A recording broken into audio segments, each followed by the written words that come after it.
Everyone ইতিমধ্যে panchayat and rural ডেভেলপমেণ্টৰ ফালৰ পৰা 1500 জব মুকলি হৈছে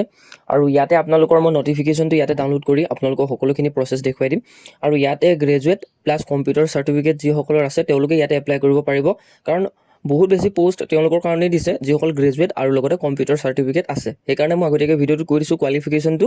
যাতে আপোনালোকে যিসকলৰ কম্পিউটাৰ চাৰ্টিফিকেট আৰু গ্ৰেজুৱেট আছে তেওঁলোকে এই ভিডিঅ'টো চাব পাৰে বাকী যিসকল 10-12 পাছ তেওঁলোকে এই ভিডিঅ'টো নাচালেও হ'ব আৰু ইয়াতে যদি যাওঁ আমি ইয়াতে ৰিক্ৰুইটমেণ্ট এণ্ড কেৰিয়াৰত ক্লিক কৰাৰ পাছত ইয়াতে আপোনালোকে দেখিব এডভাৰটাইজমেণ্ট ভালেকেইখন মুকলি হৈছে তাৰে ভিতৰত এই ফাৰ্ষ্ট নম্বৰত যিখন আছে এডভাৰটাইজমেণ্ট GPC GRS ARCA বুলি আছে ইয়াতে আপোনালোকে ক্লিক কৰিব লাগিব আৰু ইয়াতে ক্লিক কৰাৰ পাছত আপোনালোকৰ এডভাৰটাইজমেণ্টখন ডাউনলোড হ'ব এনেধৰণে ক্লিক কৰিব আৰু ইয়াতে ছেভ কণ্টিনিউ কৰিব আৰু মই যিহেতু ডাউনলোড কৰি থোৱা আছে চ' সেইকাৰণে ইয়াতে আপোনালোকক দেখুৱাই দিম আৰু ইয়াতে যদি চাই আপোনালোকে এইখন হৈছে এডভাৰটাইজমেণ্টখন আৰু এইখন হৈছে এডভাৰটাইজমেণ্টখন যিটো GPC GRS বুলি ওপৰত আপোনালোকে দেখিছে লিখা আৰু ইয়াতে মুকলি হৈছে 1508টা ইয়াতে ভেকেণ্ট আছে কিন্তু কণ্ট্ৰেক্ট হয় তাৰ ভিতৰত আপোনালোকে চাব যে ইয়াতে ভাল ভাল পোষ্টে আছে কণ্ট্ৰেক্ট হ'লেও কণ্ট্ৰেকচুৱেল হ'লেও আপোনালোকে পোষ্টখিনি চাই অলপ কিবা এটা ভাল পাব আৰু চেলাৰীটো যথেষ্টখিনি ভাল হয় আৰু ইয়াতে আপোনালোকে যদি চাই ইয়াতে আপোনালোকৰ এপ্লাই ডেটটো ইয়াতে কোনো ধৰণৰ এপ্লাই কৰিবলৈ ফিজো বিচৰা নাই সেইকাৰণে আপুনি এপ্লাইটো কৰি ৰাখিব পাৰে আৰু ইয়াতে যদি চাই আপোনালোকৰ এপ্লিকেশ্যন ৰিচিভ কৰিব আপোনালোকৰ 9টা বজাৰ পৰা যিটো 22 তাৰিখ 2 মাহ 2026ত ষ্টাৰ্ট হ'ব এক্টিভ হ'ব যিটো অনলাইন এপ্লিকেশ্যন আৰু 22 তাৰিখ 3 মাহ 2026ত এইটো লাষ্ট ডেট হ'ব গতিকে এইখিনি গম পালে নেক্সট আমি ভেকেঞ্চিখিনি চাম ইয়াতে প্ৰথমটোহে আপোনালোকৰ ইঞ্জিনিয়াৰিঙৰ কাৰণে বিচাৰিছে বাকীখিনিত সকলোখিনি আপোনালোকে গ্ৰেজুৱেটসকলে এপ্লাই কৰিব পাৰিব চ' গতিকে প্ৰথমটো হৈছে আপোনালোকৰ যিটো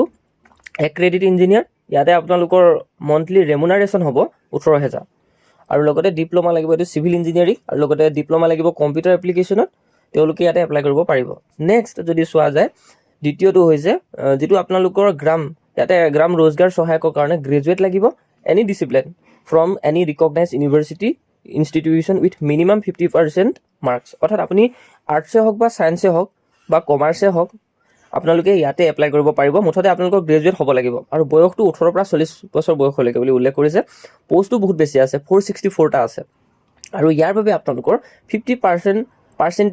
ইয়াতে আপোনালোক গ্ৰেজুৱেটত বিচাৰিছে যদি আছে এপ্লাই কৰিব পাৰিব যদি কোনোবাই ডিষ্টেঞ্চতো ডিগ্ৰী লৈ ৰাখিছে যেনেকৈ approve authority DEC UGC AICTE যদি আছে তেতিয়া এইখিনি ভেলিড হ'ব বুলি কৈছে ডিষ্টেঞ্চ এডুকেশ্যনৰ ক্ষেত্ৰতো হ'ব বুলি কৈছে নেক্সট আপোনালোকৰ ইয়াতে ডিপ্ল'মা লাগিব কম্পিউটাৰ এপ্লিকেশ্যনত যিটো ছমহীয়া বুলি উল্লেখ কৰিছে অৰ্থাৎ ছমহীয়া কম্পিউটাৰ চাৰ্টিফিকেট এখন লাগিব আৰু candidate well verse in mobile application অৰ্থাৎ আপুনি মোবাইল এপ্লিকেশ্যনৰ ওপৰত বহুত ভালকৈ নলেজ থাকিলে হৈ গ'ল অৰ্থাৎ এইখিনি বহুত বেছি পোষ্ট আছে 464টা অৰ্থাৎ আপোনালোকৰ নিজৰ যিবিলাক পঞ্চায়ত হয় তাতে আপোনালোকে পোৱা চান্স থাকিব নেক্সট হৈছে কম্পিউটাৰ এছিষ্টেণ্ট ইয়াত আপোনালোকৰ 291টা পোষ্ট আছে আৰু GP বুলি উল্লেখ কৰিছে মানে গ্ৰাম পঞ্চায়ত আৰু লগতে ইয়াতে আপোনালোকৰ 18 পৰা 40 বছৰ বয়সলৈকে ইয়াতে 15,000 ৰেমুনাৰেশ্যন বুলি কৈছে 15,000 ৰেমুনাৰেশ্যন থাকিব আৰু ইয়াতো গ্ৰেজুৱেট বিচাৰিছে আপোনালোকৰ দেখিছে ধুনীয়াকৈ লিখা আছে গ্ৰেজুৱেট হ'ব লাগিব একেই সেম ক্ৰাইটেৰিয়া 50%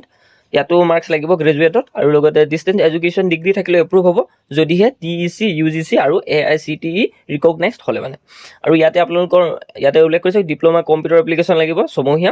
আৰু ইয়াতে একেই কৈছে আৰু দ্বিতীয়টো চাই যদি গ্ৰাম পঞ্চায়ত কোঅৰ্ডিনেটৰ এইটো পোষ্টটো বহুত বেছি ভাল হয় ইয়াতো আপোনালোকক গ্ৰেজুৱেট বিচাৰিছে অৰ্থাৎ 462টা 18 পৰা 40 বছৰ বয়সলৈকে 15,000 ৰেমুনাৰেশ্যন থাকিব প্লাছ আপোনালোকৰ বহুত বেছি আপোনালোকে বাহিৰা পইচা পাতিও বহুত বেছি থাকে চ' যিসকলে ভাবিছে যে হয় কণ্ট্ৰেকচুৱেল হয় এবছৰ হয় 2 বছৰ হয় 3 বছৰ হয় 4 বছৰ হয় কিন্তু আপুনি এটা ভাল এমাউণ্টৰ পইচা ইয়াতে ইনকম কৰিব পাৰিব ঠিক আছে যিসকলে ইচ্ছা আছে তেওঁলোকে নিশ্চয়ৰূপে এইটো এপ্লাই কৰিব কাৰণ এপ্লাইৰ ফিজটো ইয়াতে বিচৰা নাই ফ্ৰী এপ্লাই হয় আৰু এপ্লাই কৰোঁতে কি সাৱধান কেয়াৰফুল হ'ব লাগিব সেই বিষয়েলৈ মই জনাম শেষলৈকে চাব ইয়াতো একেই গ্ৰেজুৱেটে বিচাৰিছে আপোনালোকে দেখিছে এইখিনি আপোনালোকে নিশ্চয়ৰূপে পঢ়িব পাৰিব নেক্সট টোটেল আপোনালোকৰ 1508টা পোষ্ট আছে হয়নে আৰু ইয়াতে আপোনালোকৰ নিজৰ যিখিনি আপোনালোকৰ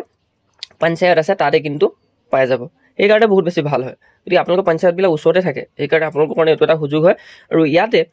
আপোনালোকে কেইটামান কথা মনত ৰাখিব লাগিব তাৰ বাবে ইয়াতে টোটেল কিমান পোষ্ট আছে দেখিছে আপোনালোকে এক্ৰেডিট ইঞ্জিনিয়াৰটো আমি এপ্লাই কৰিব নোৱাৰিম কাৰণ আমি গ্ৰেজুৱেট হয়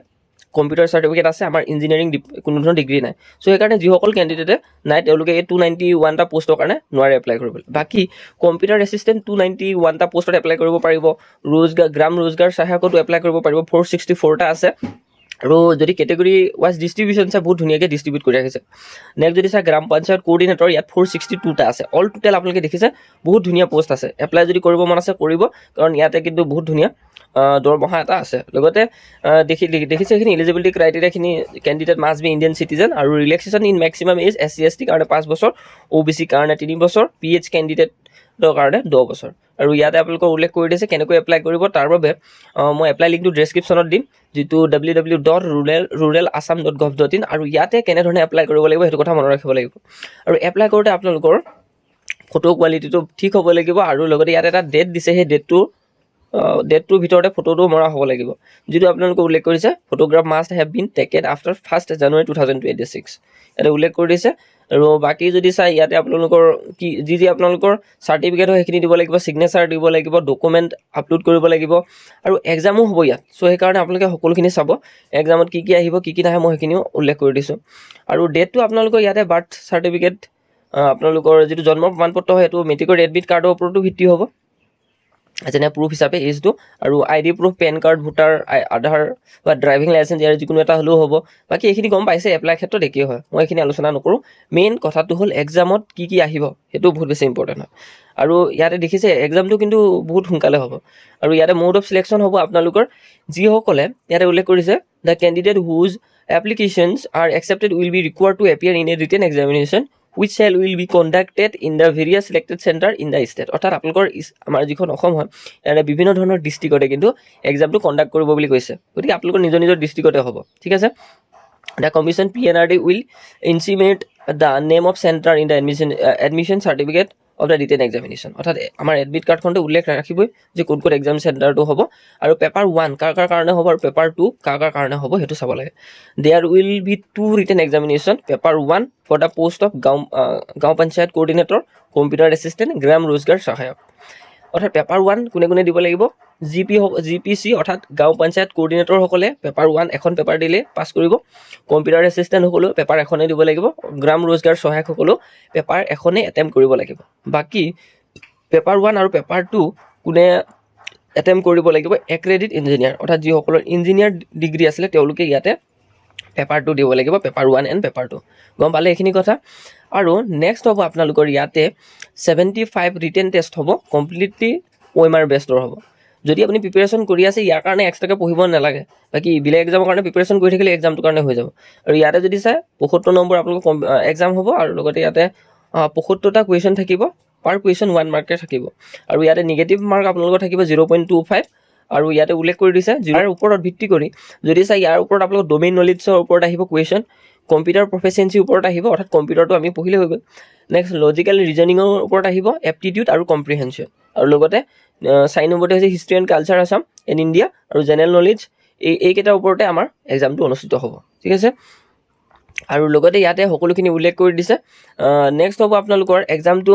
ব্লেক পেন ইউজ কৰিব লাগিব, OMR বেষ্ট হ'ব, যিহেতু ডিউৰেশ্যন থাকিব 2 hours, 2 ঘণ্টাৰ কাৰণে এক্সামটো হ'ব। যদি আপুনি এক্সামত কোৱালিফাইড হয় তাৰপিছত ভাইভাৰ কাৰণে মাতিব, 25 মাৰ্কছ থাকিব। যিহেতু কণ্ট্ৰেকচুৱেল পষ্ট হয়, ইমান কিয় বেছিকৈ ইয়াতে এক্সাম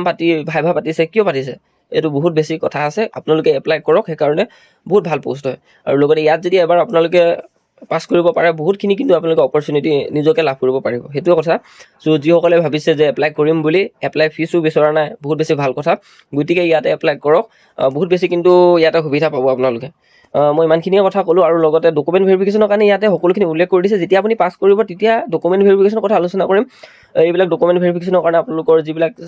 ইম্পৰ্টেণ্ট ডকুমেণ্ট হয় এইখিনি প্ৰয়োজন হ'ব।